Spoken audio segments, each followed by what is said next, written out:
Hi students, welcome back to our Kannada class. Today I am going to teach a new lesson for you. Lesson number 7, ಉಪಕಾರವಂ ಮಾಡಿ ಕೆಟ್ಟ ಕಪಿಯ ಕಥೆ. ಮಕ್ಕಳೇ, ಈ ದಿನ ತರಗತಿಯಲ್ಲಿ ನಾವು ಗದ್ಯ 7 ಉಪಕಾರವಂ ಮಾಡಿ ಕೆಟ್ಟ ಕಪಿಯ ಕಥೆ. ಈ ಪಾಠಕ್ಕೆ ಮುಂಚಿತವಾಗಿ ನಾವು ಮೈಂಡ್ ಮ್ಯಾಪನ್ನು ನೋಡೋಣ ಮಕ್ಕಳೇ. ಮೈಂಡ್ ಮ್ಯಾಪ್ ಅಂದರೆ ಈ ಪಾಠದಲ್ಲಿ ಬರುವಂತಹ ಸನ್ನಿವೇಶಗಳು, ಪಾತ್ರಧಾರಿಗಳು. ಈ ಪಾಠ ಒಂದು ಕಥೆಯ ರೂಪದಲ್ಲಿದೆ. ಈ ಕಥೆಯಲ್ಲಿ ಕಾಮ್ಯಕ ಎಂಬ ವನವನ್ನು ಕಾಣಬಹುದು. ಅದೇ ರೀತಿ ಕಥಕನೆಂಬ ಬೇಡ, ಇವನು ಬೇಟೆ ಆಡ್ತಾ ಇರ್ತಾನೆ. ಸ್ಟೋರಿ ಈ ಮೈಂಡ್ ಮ್ಯಾಪ್ ಆದ ನಂತರ ನಾವು ಸ್ಟೋರಿಗೆ ಬರೋಣ. ಅದೇ ರೀತಿ ಹುಲಿ ಅಂದರೆ ನಿಮ್ಗೆ ಗೊತ್ತಿದೆ, ಟೈಗರ್, ಕಪಿ, ಮಂಕಿ, ಹಾವು, ಸ್ನೇಕ್. ಹಾವು ಯಾವ ರೀತಿ ಸಹಾಯ ಮಾಡುತ್ತೆ, ಯಾರಿಗೆ ಸಹಾಯ ಮಾಡುತ್ತೆ ಅನ್ನೋದನ್ನು ತಿಳಿದುಕೊಳ್ಳೋಣ. ಅದೇ ರೀತಿ ಹುಲಿ ಕಥೆ ಅಂದರೆ ಹುಲಿ ಒಂದು ಕಥೆಯನ್ನು ಹೇಳುತ್ತೆ. ಯಾರಿಗೆ? ಕಪಿಗೆ. ಆ ಕಥೆ ಶಿವಭೂತಿ ಹಾಗೂ ಕಂಬಳಕನ ಕಥೆ. ಇದು ಈ ಪಾಠದ ಮೈಂಡ್ ಮ್ಯಾಪ್ ಆಗಿದೆ ಮಕ್ಕಳೇ. ಈಗಾಗಲೇ ನಾವು ಆನ್ಲೈನ್ ತರಗತಿಗಳಲ್ಲಿ ಬಹಳ ಸ್ಪಷ್ಟವಾಗಿ ಈ ಕಥೆಯನ್ನು ತಿಳಿದುಕೊಂಡಿದ್ದೇವೆ. ಮತ್ತೊಂದು ಬಾರಿ ಮೈಂಡ್ ಮ್ಯಾಪ್ನ ಆಧರಿಸಿ ಈ ಒಂದು ಪಾಠವನ್ನು ರೀಕ್ಯಾಪ್ ಮಾಡ್ತಾ ಹೋಗೋಣ ಮಕ್ಕಳೇ.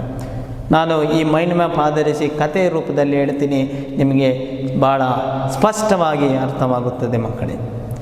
ಈ ಪಾಠದಲ್ಲಿ ಕಾಮ್ಯಕ ಎಂಬ ವನ ಇರುತ್ತೆ. ಕಾಮ್ಯಕ ಎಂಬ ವನದಲ್ಲಿ ಕಥಕನೆಂಬ ಬೇಡನು ವಾಸವಾಗಿರ್ತಾನೆ. ಈ ಕಥಕನೆಂಬ ಬೇಡ ವೃತ್ತಿ ಬೇಟೆ. ಒಂದು ದಿನ ಬೇಟೆ ಆಡಲು ಹೋಗ್ತಾನೆ. ಬೇಟೆ ಆಡುವಂತಹ ಸಂದರ್ಭದಲ್ಲಿ ಹುಲಿಯನ್ನು ಕಾಣ್ತಾನೆ. ಹುಲಿಗೆ ಬಾಣ ಬಿಡ್ತಾನೆ. ಆದರೆ ಗುರಿ ತಪ್ಪಿ ಆ ಬಾಣ ಬೇರೆ ಕಡೆ ಹೋಗುತ್ತೆ. ಆಗ ಹುಲಿ ಕೋಪಗೊಂಡು ಕಥಕನೆಂಬ ಬೇಡನನ್ನು ಅಟ್ಟಿಸ್ಕೊಂಡು ಬರುತ್ತೆ. ಈ ಕಾಮ್ಯಕ ಎಂಬ ವನದಲ್ಲಿ ತುಂಬ ಗಿಡ ಮರಗಳಿರ್ತವೆ. ಇವನು ಓಡ್ತಾ ಒಂದು ಮರದ ಹತ್ರ ಹೋಗ್ತಾನೆ. ಯಾರು? ಕಥಕನೆಂಬ ಬೇಡ. ಒಂದು ಮರದ ಮೇಲೆ ಕಪಿಯ ಗುಂಪು ವಾಸವಾಗಿರುತ್ತೆ. ಇವನು ಮರದ ಮೇಲೆ ಹತ್ಕೊಳ್ತಾನೆ.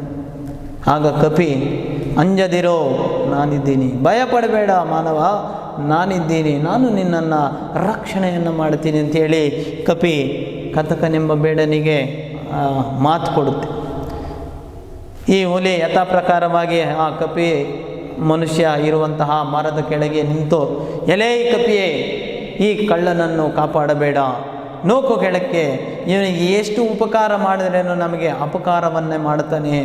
ನೀನು ಇವನ ಜೊತೆ ಸೇರಿಕೊಂಡು ಇವನಿಗೆ ಸಹಾಯ ಮಾಡಬೇಡ, ತಳ್ಳು ಇವನ ಕೆಳಕ್ಕೆ, ನಾನು ಇವನನ್ನು ತಿಂದಾಕ್ತೀನಿ ಅಂಥೇಳಿ ಹುಲಿ ಕಪಿಗೆ ಹೇಳ್ತಾ ಇದೆ. ಆಗ ಕಪಿ, ನೀನು ಎಷ್ಟು ಹೇಳಿದ್ರೇನೋ ನಾನು ತಳ್ಳಲಾರೆ, ನನ್ನನ್ನು ನಂಬಿ ಬಂದವರಿಗೆ ನಾನು ಮೋಸ ಮಾಡಲಾರೆ ಅಂಥೇಳಿ ಕಪಿ ಎಷ್ಟು ಹೇಳಿದ್ರೇನೋ ಅವನನ್ನು ತಳ್ಳೋದಿಲ್ಲ. ಆಗ ಹುಲಿ ಹೇಳುತ್ತೆ, ಎಲೇ ಕಪಿಯೇ, ಶಿವಭೂತಿ ಹಾಗೂ ಕಂಬಳಕನಿಗೆ ಆದಂತಹ ಸ್ಥಿತಿ ಆಗಿಬಿಡುತ್ತೆ ನಿನಗೂ ಅಂತ ಹೇಳಿ ಹುಲಿ ಕಪಿಗೆ ಹೇಳುತ್ತೆ. ಆಗ ಕಪಿ, ಏನು ಆ ಕತೆ, ಏನು ಅಂತ ಕೇಳುತ್ತೆ. ಆಗ ಹುಲಿ ಸ್ಟಾರ್ಟ್ ಮಾಡ್ತಾ ಇದೆ ಕತೆ. ಗಮನಿಸಿ ಮಕ್ಕಳೇ, ಹುಲಿ ಕಥೆಯನ್ನು ಹೇಳ್ತಾ ಇದೆ. ಶಿವಭೂತಿ ಬ್ರಾಹ್ಮಣ ಹಾಗೂ ಕಂಬಳಕನ ಕತೆ. ಈ ಕಥೆಯಲ್ಲಿ ಒಂದು ದೊಡ್ಡ ಕಾಡು. ಆ ದೊಡ್ಡ ಕಾಡಿನಲ್ಲಿ ಕಂಬಳಕನೆಂಬ ಬೇಡನಿರ್ತಾನೆ. ಈ ಬೇಡನು ಒಂದು ದಿನ ಬೇಟೆಗೆ ಅಂತ ಹೋಗ್ತಾನೆ. ಬೇಟೆಗೆ ಅಂತ ಹೋದಾಗ ಆ ಹುಲಿ ಇವನಿಗೆ ಕಣ್ಣಿಗೆ ಕಾಣಿಸುತ್ತೆ. ಇವನು ಬಾಣವನ್ನು ಬಿಡ್ತಾನೆ, ಗುರಿ ತಪ್ಪೋಗುತ್ತೆ. ಈ ಹುಲಿ ಹಟ್ಸ್ಕೊಂಡು ಕಂಬಳಕ ಬೇಡನನ್ನು ಹಟ್ಸ್ಕೊಂಡು ಹೋಗ್ತಾ ಇರುತ್ತೆ. ಇವನಿಗೆ ದಾರಿ ಕಾಣೋದಿಲ್ಲ. ಒಂದು ಬಾವಿಯಲ್ಲಿ ಸಡನ್ನಾಗಿ ಬಿದ್ದು ಹೋಗ್ಬಿಡ್ತಾನೆ. ಹುಲಿಗೂ ಸಹ ಗೊತ್ತಾಗೋದಿಲ್ಲ. ಆ ಬಂದಂತಹ ರಭಸಕ್ಕೆ ಹುಲಿಯೂ ಸಹ ಬಾವಿಯೊಳಗೆ ಬಿದ್ದೋಗ್ಬಿಡುತ್ತೆ. ಅದೇ ಸಮಯಕ್ಕೆ ಒಂದು ಆ ಬಾವಿಯಲ್ಲಿ ಹಾವು ನೇತಾಡ್ತಾ ಇರುತ್ತೆ. ಅದೇ ಸಮಯಕ್ಕೆ ಮಂಗ, ಕಪಿ ಒಂದು ಬರುತ್ತೆ. ಏನೋ ಒಂದು ದಾರ ಇದ್ದಂಗಿದೆ ಅಂಥೇಳಿ ಉಯ್ಯಾಲೆ ಆಡೋದಕ್ಕೆ ಬಾವಿ ಹತ್ರ ಬರುತ್ತೆ. ಉಯ್ಯಾಲೆ ಆಡಿ ನೀರು ಕುಡಿಯೋಣ ಅಂತ ಬರುತ್ತೆ, ಸಾಕಾಗ್ಬಿಟ್ಟಿರುತ್ತೆ ಅದಕ್ಕೂ. ಉಯ್ಯಾಲೆ ಆಡಿ ನೀರು ಕುಡ್ಕೊಳ್ಳೋಣ, ಆ ಒಂದು ಹಗ್ಗವನ್ನು ಹಿಡಿದುಕೊಂಡು ನೀರಿಗೆ ಆರಾಮಾಗಿ ಕುಡಿಬೋದು ಅಂಥೇಳಿ ಆ ಹಾವನ್ನು ಹಿಡ್ಕೊಂಡ್ಬಿಡುತ್ತೆ. ಒಂದು ಸರಿ ಉಯ್ಯಾಲೆ ಆಡುತ್ತೆ, ಆ ಹಾವು ಮತ್ತು ಕಪಿಯು ಸಹ ಬಾವಿ ಒಳಗಡೆ ಬಿದ್ದೋಗ್ಬಿಡುತ್ತೆ ಮಕ್ಕಳೇ. ಈಗ ಬಾವಿಯಲ್ಲಿ 4 ಜನ ಇದ್ದಾರೆ, ಹುಲಿ, ಕಂಬಳಕ ಎಂಬ ಬೇಡ, ಅದೇ ರೀತಿ ಕಪಿ ಮಂಗ, ಹಾವು, 4 ಜನ ಬಾವಿಯಲ್ಲಿ ಬಿದ್ದೋಗಿದ್ದಾರೆ. ಆ ಸಂದರ್ಭದಲ್ಲಿ ತೀರ್ಥಯಾತ್ರೆಗೆ ಒಬ್ಬ ವ್ಯಕ್ತಿ ಬರ್ತಾರೆ, ಅವರೇ ಶಿವಭೂತಿ ಬ್ರಾಹ್ಮಣರು. ಅವ್ರಿಗೂ ಸಹ ಬಾಯಾರಿಕೆಯಾಗಿ ಆ ಒಂದು ಬಾವಿ ಹತ್ರ ಬರ್ತಾರೆ. ಅವರ ಹತ್ರ ಇರುವಂತಹ ತಂಬಿಗೆಯನ್ನು ಒಂದು ಬಳ್ಳಿಯ ಮುಖಾಂತರ ಕಟ್ಟಿ ಬಾವಿಗೆಯನ್ನು ಬಿಡ್ತಾರೆ. ಇನ್ನೇನು ತಂಬಿಗೆಯನ್ನು ಎಳಿಬೇಕೋ ತುಂಬ ಭಾರ ಆಗುತ್ತೆ ಅವರಿಗೆ. ಅರೆ ಇದೇನಪ್ಪ ಇದು, ಒಂದು ತಂಬಿಗೆ ಭಾರ ಇಷ್ಟೊಂದು ಇದೆ ಅಂಥೇಳಿ ಅವರು ಆಲೋಚನೆ ಮಾಡ್ತಾರೆ. ಅದೇನೇ ಆಗಲಿ ಅಂಥೇಳಿ ಎಳೆಯುತ್ತಾರೆ. ಆಗ ಹುಲಿಯು ಮೇಲೆ ಬರುತ್ತೆ. ಆಗ ಹುಲಿಯನ್ನು ಕಾಣುತ್ತಾರೆ, ಆಶ್ಚರ್ಯವಾಗುತ್ತೆ. ಹುಲಿ ನಮಸ್ಕಾರ ಮಾಡುತ್ತೆ, ಶಿವಭೂತಿ ಬ್ರಾಹ್ಮಣರಿಗೆ ನಮಸ್ತೆ, ನಮೋ ನಮಃ, ನನ್ನನ್ನು ಪ್ರಾಣಾಪಾಯದಿಂದ ತಪ್ಪಿಸಿದ್ದೀರಿ ಅಂಥೇಳಿ ನಮಸ್ಕಾರ ಮಾಡುತ್ತೆ. ಆಗ ಶಿವಭೂತಿ ಬ್ರಾಹ್ಮಣ ಹುಲಿಗೆ ಕೇಳ್ತಾ ಇದ್ದಾರೆ ಪ್ರಶ್ನೆ, ನೀನು ಈ ಬಾವಿಯಲ್ಲಿ ಬೀಳಲು ಕಾರಣವೇನು? ಆಗ ಯಥಾ ಪ್ರಕಾರವಾಗಿ ಈ ಓಡಿಸ್ಕೊಂಡು ಹೋಗಿದ್ದು ಎಲ್ಲ ಸ್ಟೋರಿ ಹೇಳುತ್ತೆ. ಅದೇ ರೀತಿ 4 ಜನ ಬಿದ್ದೋಗಿದ್ದಾರೆ ಅಂತ ಹೇಳುತ್ತೆ. ಅದೇ ರೀತಿ ಹುಲಿ ಹೇಳುತ್ತೆ, ನನ್ನನ್ನು ಪ್ರಾಣಾಪಾಯದಿಂದ ಕಾಪಾಡಿದ್ದೀರಿ. ನಾನು ಈ ಒಂದು ದೊಡ್ಡ ಬೆಟ್ಟದ ಪಕ್ಕದಲ್ಲಿ ವಾಸವಾಗಿದ್ದೇನೆ, ಗುಹೆಯಲ್ಲಿ ವಾಸವಾಗಿದ್ದೇನೆ. ನೀವೆಂದಾದರೂ ಅಲ್ಲಿಗೆ ಬನ್ನಿ, ನಾನು ನಿಮಗೆ ಅಮೂಲ್ಯವಾದಂತಹ ವಸ್ತುಗಳನ್ನು ಕೊಡ್ತೀನಿ ಅಂಥೇಳಿ ಆ ಹುಲಿ ಹೇಳುತ್ತೆ. ಆಗ ಹೇಳುತ್ತೆ, ಇನ್ನು 3 ಜನ ಇದ್ದಾರೆ, ಆ ಬೇಡನನ್ನು ಮಾತ್ರ ಸಹ ನೀವು ಹೊರ ತೆಗಿಬೇಡಿ, ಅವನಿಗೆ ಎಷ್ಟು ಉಪಕಾರ ಮಾಡಿದರೇನೋ ಅಪಕಾರನ್ನೇ ಮಾಡೋದು ನಮಗೆ ಅಂತ ಹೇಳಿ ಹೊರಟೋಗ್ಬಿಡುತ್ತೆ ಹುಲಿ. ಈ ಶಿವಭೂತಿ ಬ್ರಾಹ್ಮಣನು ಹುಲಿ ಹೇಳಿದಂಥ ಎಲ್ಲ ಕೇಳಿಸ್ಕೊಂಡಿರ್ತಾನೆ. ಯಥಾ ಪ್ರಕಾರವಾಗಿ ಆ ಕಪಿಯನ್ನು, ಹಾವನ್ನು ಮತ್ತು ಕಂಬಳಕ ಎಂಬ ಬೇಡನ್ನು ಹೊರ ತೆಗೆಯುತ್ತಾನೆ.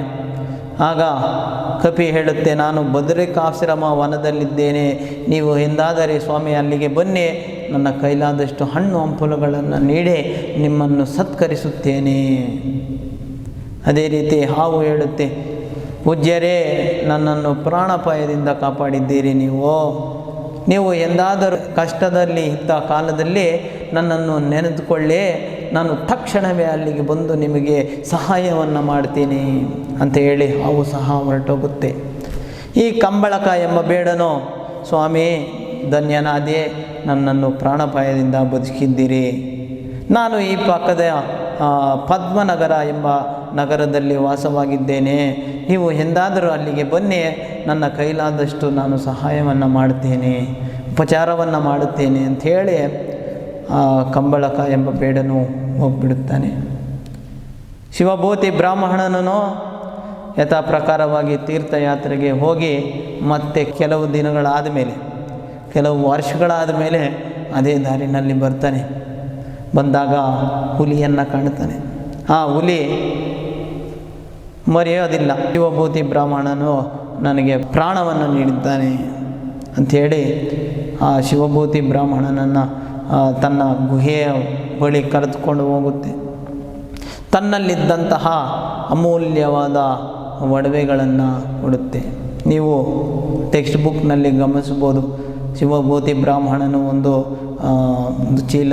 ಒಂದು ಚೀಲದಲ್ಲಿ ಎಲ್ಲ ಆಭರಣಗಳು ನಾವು ಕಾಣಬಹುದು. ಈಗಾಗಲೇ ಆನ್ಲೈನ್ ತರಗತಿಗಳಲ್ಲಿ ತಿಳಿದುಕೊಂಡಿದ್ದೀವಿ. ಅದೇ ರೀತಿ ಯಥಾ ಪ್ರಕಾರವಾಗಿ ಅಲ್ಲಿಂದ ನಡೆದುಕೊಂಡು ಬರುವಾಗ ಅದೇ ರೀತಿ ಮಂಗ ಸಿಕ್ಕುತ್ತಾನೆ, ಕಪಿ. ಆಗ ಬದರಿಕಾಶ್ರಮ ವನದಲ್ಲಿ ಇರುವಂತಹ ಕಪಿಯನ್ನು ಮಾತಾಡಿಸ್ಕೊಂಡು ಹೋಗೋಣ ಅಂಥೇಳಿ ಈ ಶಿವಭೂತಿ ಬ್ರಾಹ್ಮಣನು ಅಲ್ಲಿಗೆ ಹೋಗ್ತಾನೆ. ಅಲ್ಲಿಂದ ಕಪಿ ಹಣ್ಣು ಹಂಪಲುಗಳನ್ನು ನೀಡಿ ಶಿವಭೂತಿ ಬ್ರಾಹ್ಮಣನನ್ನು ಸತ್ಕರಿಸುತ್ತೆ.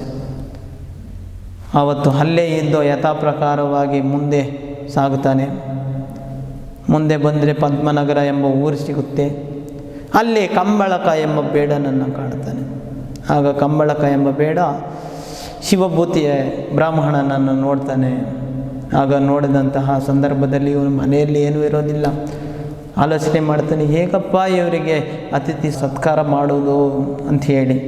ಅದೇ ರೀತಿ ಇವನ ಕೈಯಲ್ಲಿ, ಶಿವಭೂತಿ ಬ್ರಾಹ್ಮಣನ ಕೈಯಲ್ಲಿದ್ದಂತಹ ವಜ್ರ ವೈಡೂರ್ಯಗಳನ್ನು ನೋಡ್ತಾನೆ. ಅದೇ ಸಂದರ್ಭದಲ್ಲಿ ಶಿವಭೂತಿ ಆ ವಜ್ರ ವೈಡೂರ್ಯಗಳನ್ನು ಕಂಬಳಕ ಎಂಬ ಬೇಡನಿಗೆ ಕೊಟ್ಬಿಡ್ತಾನೆ. ನನ್ನ ಹತ್ರ ಇದೆ, ನೀನು ಆರಾಮಾಗಿ ಬದುಕು, ನೀನು ಏನು ಚಿಂತೆಯನ್ನು ಮಾಡಬೇಡ, ಆರಾಮಾಗಿ ರಾಜಾರೋಷವಾಗಿ ಬದುಕು, ಏನಿದೆಯೋ ಅದೇ ತಗೊಂಡು ಬಾ, ನನಗೆ ಅಷ್ಟೇ ಸಾಕು ಅಂತ ಹೇಳಿ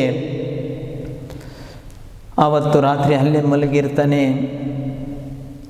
ಈ ಕಂಬಳಕ ಎಂಬ ಬೇಡನು ಆಲೋಚನೆ ಮಾಡ್ತಾನೆ, ಅಲ್ಲೇ ಇದು ರಾಜರು ಹಾಕುವಂತಹ ಆಭರಣಗಳು, ಈ ಶಿವಭೂತಿ ಬ್ರಾಹ್ಮಣ ಏನೋ ಒಂದು ಐಡಿಯಾ ಮಾಡ್ಕೊಂಡು ಬಂದಿದ್ದಾನೆ, ನಾನು ಏನೋ ತಗಲಾಕಬೇಕು ಅಂಥೇಳಿ.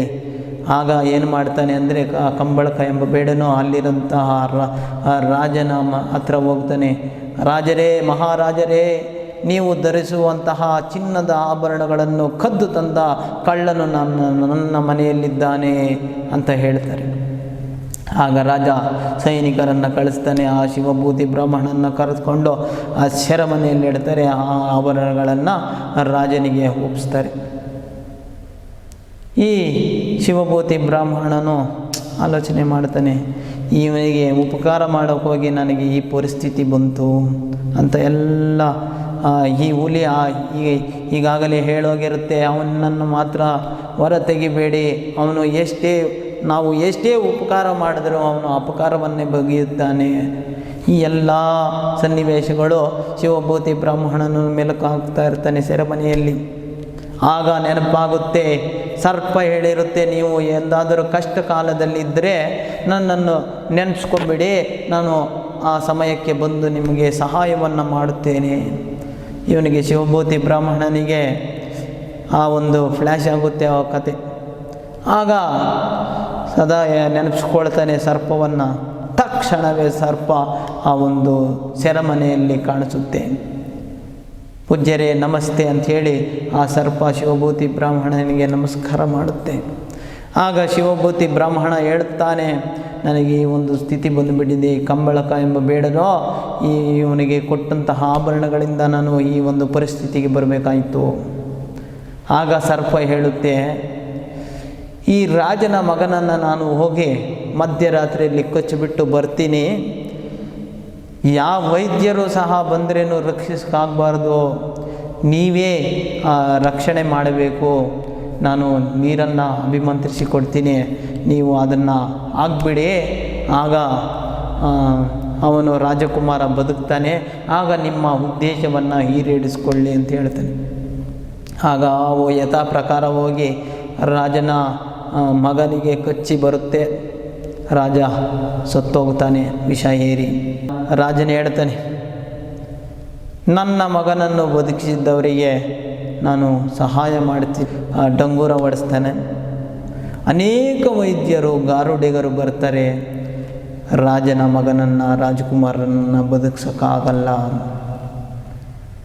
ಆಗ ಶಿವಭೂತಿ ಬ್ರಾಹ್ಮಣ ಹೇಳ್ತಾನೆ, ನಾನು ನಿಮ್ಮ ಮಗನನ್ನು ಬದುಕಿಸಿಕೊಡ್ತೇನೆ ಅಂತ.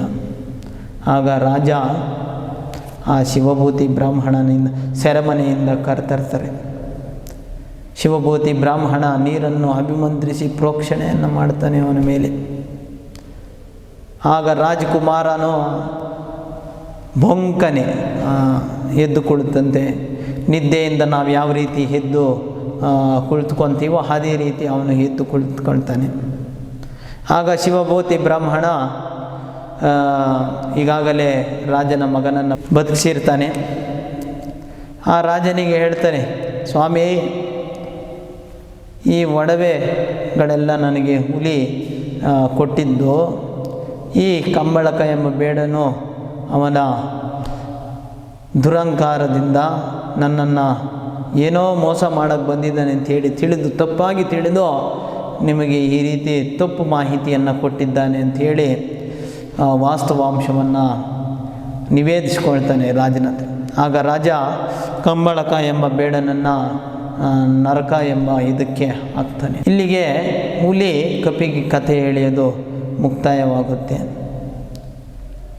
ಈ ಕಪಿ ಅವಾಗ ಹೇಳುತ್ತೆ, ಏನೇ ಆಗಲಿ ನಾನು ಈ ಕತಕನೆಂಬ ಬೇಡನನ್ನು ಮರದಿಂದ ಕೆಳಗಡೆ ಬೀಳಿಸೋದಕ್ಕೆ ಸಾಧ್ಯವೇ ಇಲ್ಲ, ಹೋಗು ನೀನು ಇಲ್ಲಿಂದ ಅಂಥೇಳಿ ಹೇಳುತ್ತೆ. ಆಗ ಹುಲಿ ಯಥಾ ಪ್ರಕಾರವಾಗಿ ಹೋಗ್ಬಿಡುತ್ತೆ. ಈ ಕಪಿ ಮಾನವನನ್ನು ರಕ್ಷಣೆ ಮಾಡಿಕೊಂಡೇ ಇರುತ್ತೆ. ಮಾನವನಿಗೆ ಊಟ ಬೇಕು, ಹಸಿವಾಗಿದೆ ಅಂಥೇಳಿ ಹಣ್ಣು ಹಂಪಲುಗಳನ್ನು ತರಕ್ಕೆ ಹೋಗುತ್ತೆ ಕಪಿ. ಈ ಕಪಿಗೆ ಮರಿಗಳಿರುತ್ತೆ. ಮರಿಗಳನ್ನು ಅಲ್ಲೇ ಬಿಟ್ಟು ಕಪಿ ಯಥಾ ಪ್ರಕಾರವಾಗಿ ಹಣ್ಣು ಹಂಪಲುಗಳನ್ನು ತರಕ್ಕೆ ಹೋಗುತ್ತೆ. ಈ ಬೇಡನು, ಕತಕನೆಂಬ ಬೇಡನು ಆ ಕಪಿ ಮರಿಗಳನ್ನು ಎತ್ಕೊಂಡೋಗ್ಬಿಡ್ತಾನೆ. 2 ದಿನ ಊಟ ಆಗುತ್ತೆ ಅಂಥೇಳಿ ಎತ್ಕೊಂಡೋಗ್ಬಿಡ್ತಾನೆ. ಈ ಕಪಿ ಯಥಾ ಪ್ರಕಾರವಾಗಿ ಮರದ ಹತ್ರ ಬಂದು ನೋಡಿದ್ರೆ ಮರಿಗಳಿಲ್ಲ, ಕತಕನೆಂಬ ಬೇಡನೂ ಇಲ್ಲ. ಆಗ ತನಗೆ ತಪ್ಪಿನ ಅರಿವಾಗುತ್ತೆ. ಇದು ಇಲ್ಲಿಗೆ ಈ ಒಂದು ಕತೆ ಮುಕ್ತಾಯವಾಗುತ್ತದೆ ಮಕ್ಕಳೇ. ಈ ಕಥೆಯಿಂದ ನಾವು ಯಾರಾದರೂ ನಮಗೆ ಉಪಕಾರ ಮಾಡಿದರೆ ಅವರಿಗೆ ಉಪಕಾರವೇ ಮಾಡಬೇಕು ಹೊತ್ತು ಅಪಕಾರವನ್ನು ಮಾಡಬಾರದು ಅಂತ ತಿಳಿಸ್ತಾ ಈ ಒಂದು ಪಾಠವನ್ನು ಮುಕ್ತಾಯ ಮಾಡ್ತಾ ಇದ್ದೀನಿ ಮಕ್ಕಳೇ. Children, now I am going to explain in English. In this lesson, the writer described about hunter, tiger and monkey. There was a hunter lived in a garden called Kamyaka. He went for hunting one day, but he missed the aim, so the tiger came to attack him. He climbed on the tree to safeguard himself. The monkey protected him. The tiger was annoyed with the monkeys. Tiger said to the monkey that you are going to have problems like Kambalaka and Shivabhuti. Monkey asked the tiger that what was that story. Tiger started to saying the story. In a big forest there was a hunter who fell in a well. After a tiger chased him, and also the tiger fell in the well. There came a monkey to drink water. Monkey caught the snake thinking it's as rope. They both fell in the well. One of the Brahmana passed by the well. He had vessel in his hand. He tied a thread on it and saved them all. Everyone thanked Brahmana and said will help him when needed. Once the Brahmana came where tiger lived, and tiger gave him lot of gifts. Later he went to the monkey. Monkey gave fruits and he was happy. Later he saw the hunter and spoke to him. Hunter said he did not have anything. So the Brahmana gave him the wealth, but the hunter betrayed him and informed the king. The king arrested the Brahmana.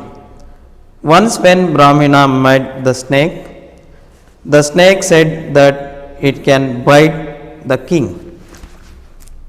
But the king will come to life only after the Brahmana spray the water on the king. Brahmana and the snake planned so, and they got the money back, and the hunter got punishment. This is the story narrated by the tiger. The monkey helped the hunter. The tiger went away. The monkey gave the fruits to the hunter, but the cruel hunter took away the babies of the monkey. Children, I hope this chapter is clear to you. We'll see in the next class. Have a nice day.